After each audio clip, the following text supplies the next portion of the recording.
The Armenian Army Joint Staff on Thursday morning issued a statement noting that the Army demands the resignation of Prime Minister Nikol Pashinyan and his government. The statement was signed by the Chief of the General Staff of the Armed Forces, his deputies, heads of departments and commanders of all corps. In the statement, the Armenian Army has expressed its resolute protest over the dismissal of Tiran Khachatryan, the first Deputy Chief of the Armenian Armed Forces General Staff. At the suggestion of Prime Minister, President Armen Sarkissian had dismissed Tiran Khachatryan, who had reportedly mocked Pashinyan's words about the alleged flaw of the Russia-made Iskander missile systems. Following the incident, the Armenian Army noted that the Prime Minister and his government are no longer able to make proper decisions for the Armenian people.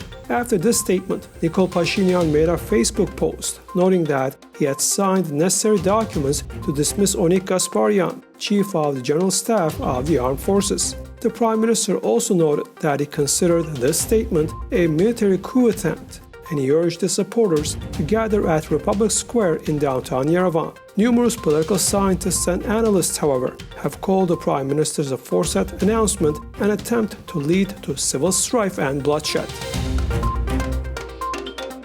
After the statement of the Armenian Army General Staff, a tense situation unfolded near the main government building as Pashinyan's supporters and opponents gathered there. Clashes between citizens periodically took place, but they were resolved thanks to the intervention of police officers. After the regular government meeting, Pashinyan left the building and joined the supporters. The Prime Minister said that his resignation cannot be a solution to the issue.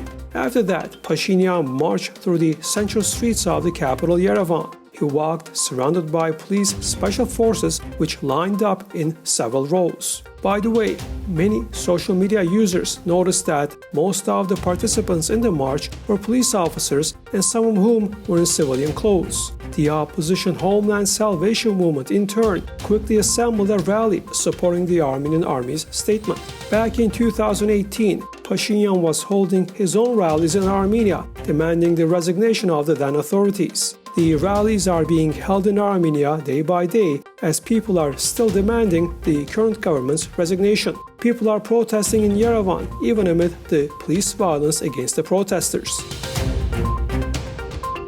Responding to a request to comment on the events currently unrolling in Armenia, the Russian Ministry of Foreign Affairs said they are Armenia's internal affair. The ministry did not add anything to this comment. Russian President's spokesperson Dmitry Peskov also refrained from commenting on Armenian Prime Minister Nikol Pashinyan's statement on the Russian-made weapons. By the way, Pashinyan's statement that the Russian-made Iskander ballistic missile did not explode or exploded by 10% has caused great disputes both in Armenia and Russia.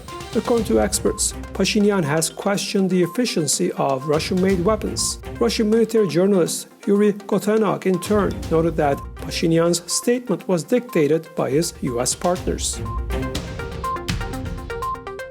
While Russia has decided to refrain from interfering in Armenia's internal affairs, Turkey condemns the quote-unquote coup attempt in Armenia.